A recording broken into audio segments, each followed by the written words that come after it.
Hi, good afternoon, everyone. This is Pradeep, CSO from Entrafin. With me together is our co-founder and CEO, Christoph.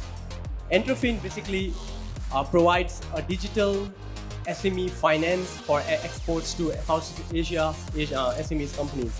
Uh, so, ladies and gentlemen, as we know, SMEs are a cornerstone and backbone for any economy across the country, and that's more relevant in Southeast Asia. But the sad part is those are the most underserved segment when it comes to financial solutions.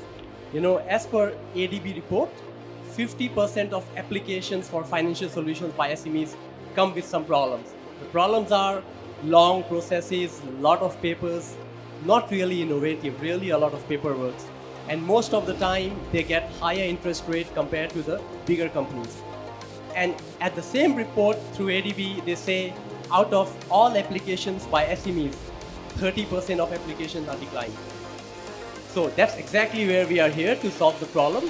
So Entrafin is a 100% an online platform where an SME can apply for their export finances through a system, no paperwork, approval within 3 days.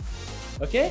Other than that, we are going to add up products like FX, hedging, transfers, insurance, and consolidation of logistics to provide a one-stop service for SMEs.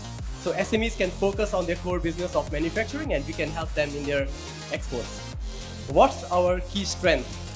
Our debtors being in Europe and US, the risk is pretty low. That means we can avail of very good interest rates from our debtors in Europe. And of course, being online, it's very fast and very flexible. If you look at the size of the market of SME in Southeast Asia, it's quite big, but our core focus initially is for Europe and US market because that's where we have low risk, which is more than $200 billion in opportunity. So if we come how we make money, of course we have the interest spread between our European debt capital that we source at cheaper rates compared to the rates here in Southeast Asia. And of course, as we have two products on our shelf, that one is purchase financing as well as receivables financing, we are charging discounts per invoice as well as factoring fees for every invoice we process. If it comes to our competition landscape, you can have a look on the customer size compared to, let's say, integrated services you can offer. Main competitors are, of course, banks, financial institutions that normally serve larger customers. We have also trade financing companies that do more or less the same, but on a not as high integrated service level that the banks can do. And of course, we have unstructured private lending, which is more or less a gray market and is for the smaller ticket sizes. So we see as a fintech and as a platform here a clear opportunity to position ourselves in the SME sector, servicing the smaller amount tickets, but with a high integration and high level of integrated services.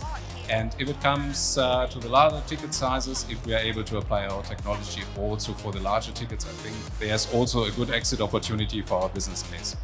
What we have done so far, coming from Germany, 8,500 transactions financed so far in the SME sector. We generate $1 million in profit margin currently and are positive on the EBITDA. We have secured $60 million in refinancing facilities dedicated here for Southeast Asia to deploy it in the region.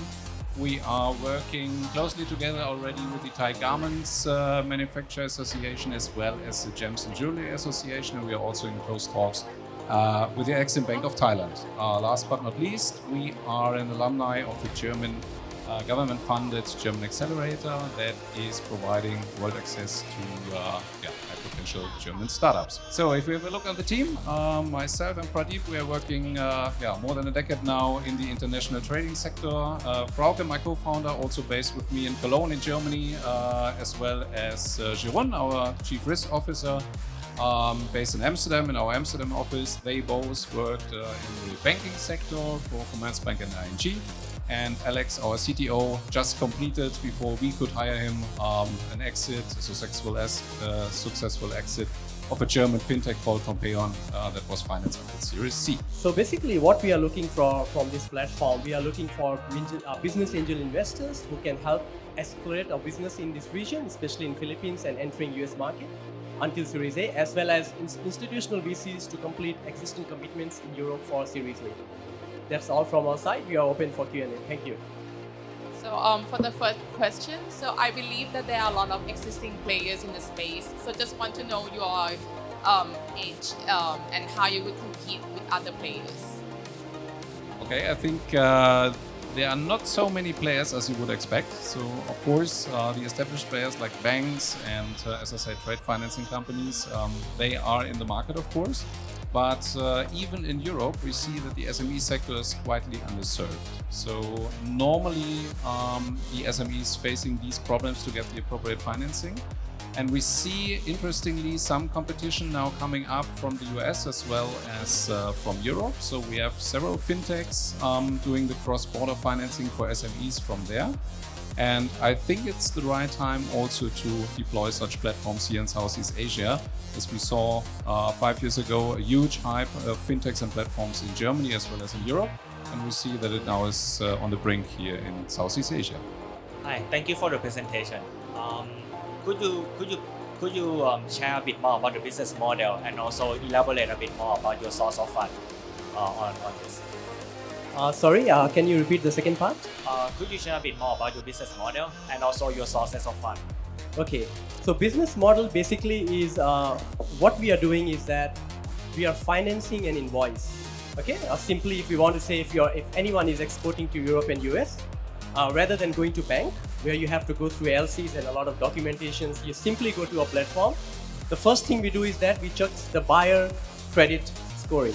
So that's the most important, that's the risk because that's right. If the buyer credit scoring is good, then we give you credit line depending on your history and you're ready to use. The good part compared to banks is when you approve once, you don't have to go and approve a second time.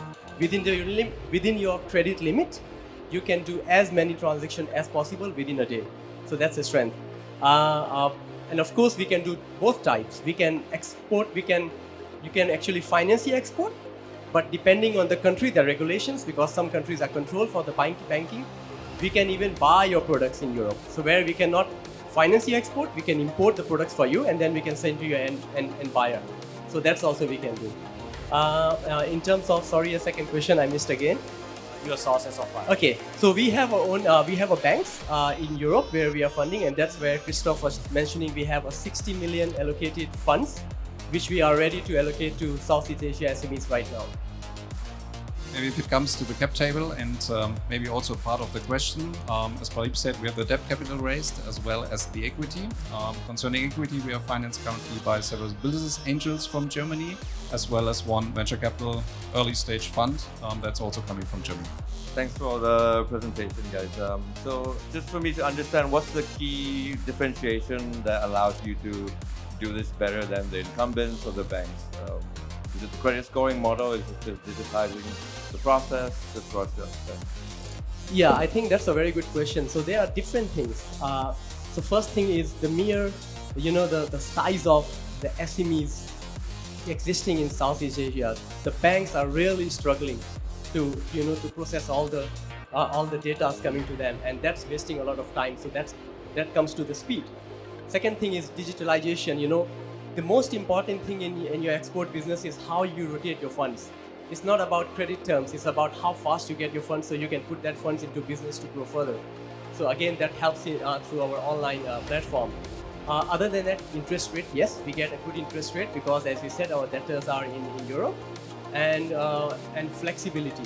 So you don't have to use our system every time, but if you think you have to use, like for example, some banks are even talking to us for co-financing.